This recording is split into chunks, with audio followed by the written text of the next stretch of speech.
പൂർണ്ണമായും കുഞ്ഞനന്തനായിരുന്നു അതിൻ്റെ prime star. അദ്ദേഹം മരിച്ചുപോയി. ഞാൻ അതുകൊണ്ട് അദ്ദേഹത്തെക്കുറിച്ചൊന്നും പറയുന്നില്ല. അത് തൊട്ട് ഇങ്ങോട്ടുള്ള ഒരു ക്രോണോളജിക്കൽ ഓർഡറിൽ നിങ്ങൾ എല്ലാ കാര്യങ്ങളും എടുത്തു നോക്കുക. കേരളത്തിൽ ഇതുപോലെ ഒരു ദൃക്സാക്ഷി പോലുമില്ലാത്തൊരു കേസിനകത്ത് ഇത്രയും ആളുകളെ ശിക്ഷിച്ച ഒരു സംഭവം ഇതിനു മുമ്പോട്ടോ.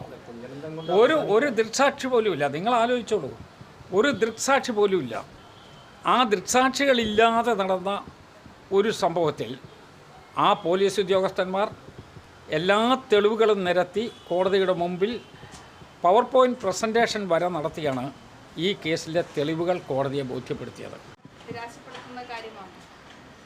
പി മോഹനെ അന്നും വെറുതെ വിട്ടതാണ്. ഞങ്ങൾക്കതിനെക്കുറിച്ചുള്ള ഒബ്സർവേഷൻ ഉണ്ടായിരുന്നു.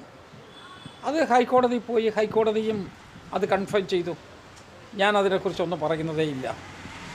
സ്വാഭാവികമായിട്ടും ഞങ്ങളെടുത്ത പ്രൈം അക്യൂസ്ഡാരാണ്.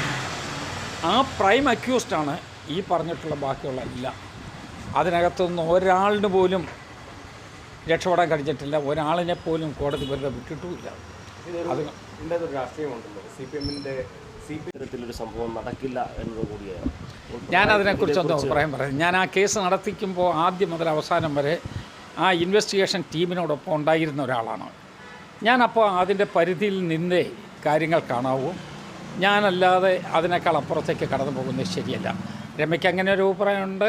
രമ അന്നും അത് പറഞ്ഞിട്ടുണ്ട്. രമ ഇപ്പോഴും അത് ആവർത്തിക്കുന്നു. പക്ഷേ അതൊക്കെ കോടതിയാണ് അവസാനമായി തീരുമാനിക്കേണ്ടത്.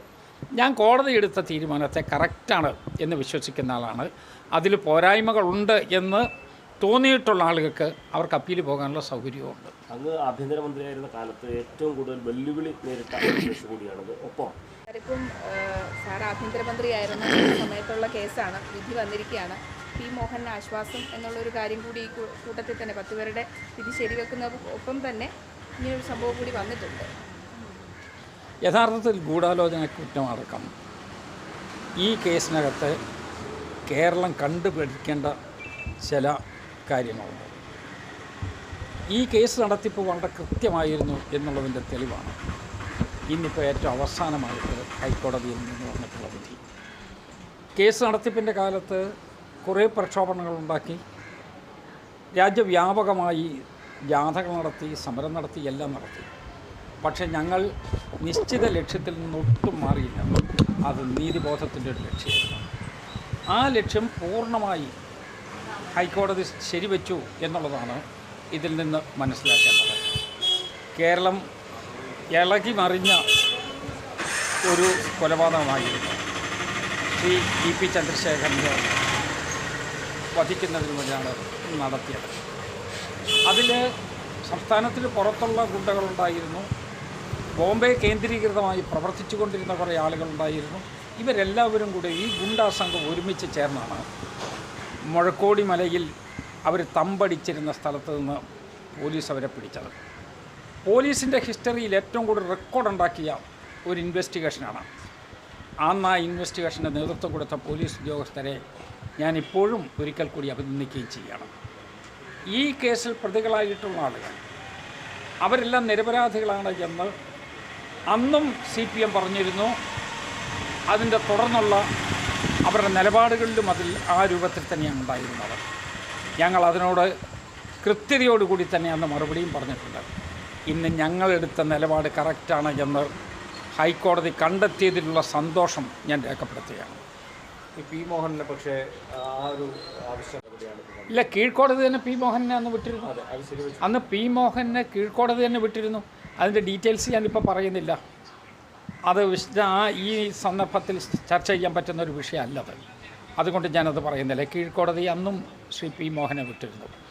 ഇപ്പോൾ വന്നിരിക്കുന്നത് എന്താ, അന്ന് കുറ്റക്കാരായി കണ്ടെത്തിയിട്ടുള്ള ആളുകൾ, അന്ന് കോഴിക്കോട് സബ് ജയിലിലുണ്ടായിരുന്ന ആളുകൾ, ശിക്ഷയ്ക്ക് വിധേയരായിട്ടുള്ള ആളുകൾ, അവർ കാര്യമായി ഒരു വ്യത്യാസവും ഇല്ലാതെയാണല്ലോ ഹൈക്കോടതിയുടെ വിധി വന്നിട്ടുള്ളത്. അപ്പോൾ കീഴ്ക്കോടതിയുടെ വിധി പൂർണ്ണമായും ശരിയാണ് എന്ന് ഹൈക്കോടതി അംഗീകരിച്ചിട്ടുള്ളതായിട്ടാണ് ഞാൻ വിധിന്യായം വായിക്കാതെ തന്നെ എൻ്റെ ഒരു ചിന്ത. യഥാർത്ഥത്തിൽ ആ സമ്മർദ്ദം എല്ലാം ഉണ്ടായിരുന്നല്ലോ. അതുകൊണ്ടാണ് ഞാൻ ഒരു വാക്കിൽ പറഞ്ഞത്.